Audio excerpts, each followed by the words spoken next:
खतना क्यों ज़रूरी है? एक ईमानी सफ़र, एक भावनात्मक इस्लामिक कहानी।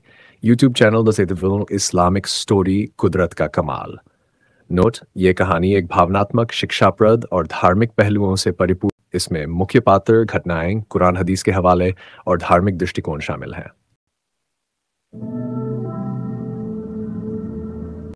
आप सुन इस्लामिक स्टोरी कुदरत का कमाल, एक ऐसा चैनल जहां आपको मिलती है वो कहानियाँ जो आपके दिल को छू जाए और आपकी रूह को जगा दें।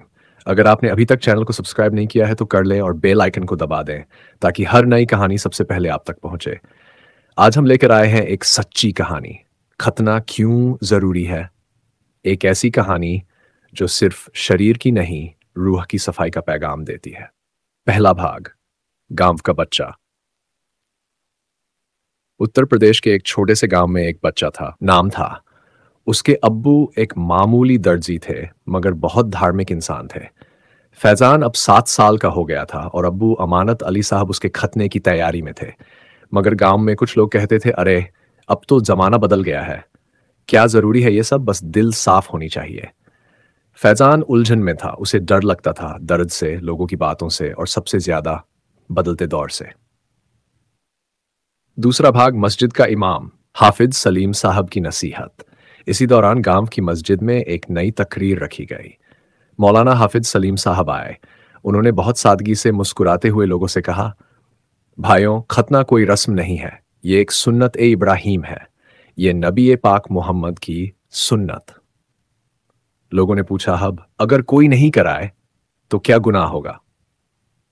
भाई, शरीयत में ये वाजिब है। फितरत की 5 बातों में से एक है खतना। ये गंदगी से बचने का, तहारत का और पहचान का। तीसरा भाग, कुरान और हदीस से हवाला। मौलाना साहब ने बताया, 5 चीजें फितरत में से है। खतना, मूंछें छोटा करना, नाखून काटना, बगल के बाल साफ करना और पांव के नीचे के बाल साफ करना। उन्होंने आगे कहा, इब्राहिम ने खुद 8 साल की उम्र में खुद से खतना किया, यह ताकवा की निशानी है। चौथा भाग, बीमारी और सफाई।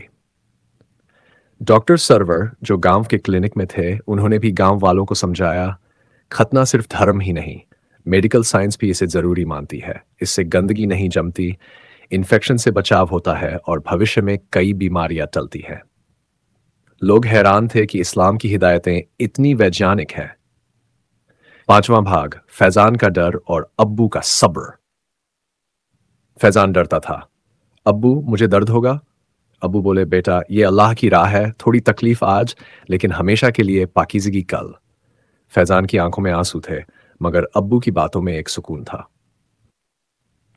छठवां भाग, खतने की रात, एक रूहानी तजुर्बा।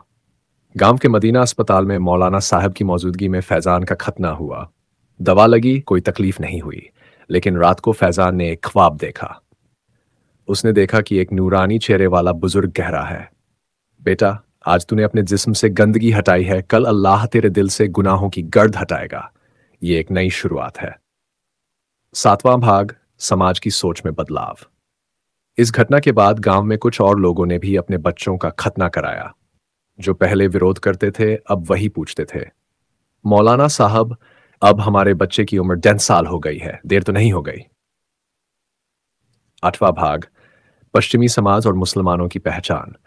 हाफिज साहब ने बताया, पश्चिमी देशों में भी अब मेडिकल खतना की सलाह दी जा रही है, लेकिन हमारे लिए ये सिर्फ सेहत नहीं बल्कि पहचान है।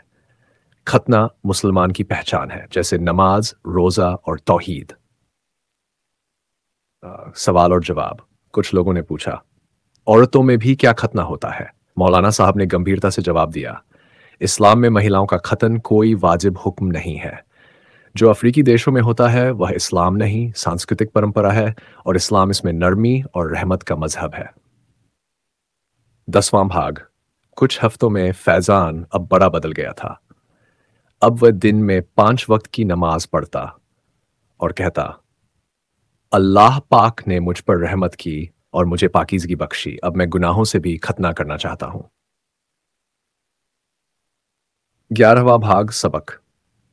कहानी का सबक ये नहीं कि सिर्फ खतना कर लो, बल्कि यह है कि अल्लाह के हुक्म को मानो, अपने बच्चों को सही उम्र में तालीम दो, इस्लाम की हर बात के पीछे कोई हिकमत होती है। तहारत, सफाई और पाकीज़गी इस्लाम की बुनियाद है।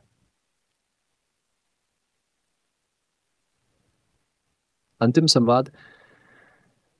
दोस्तों, अगर आपको ये कहानी अच्छी लगी हो तो इस चैनल इस्लामिक स्टोरी कुदरत का कमाल को सब्सक्राइब ज़रूर करें।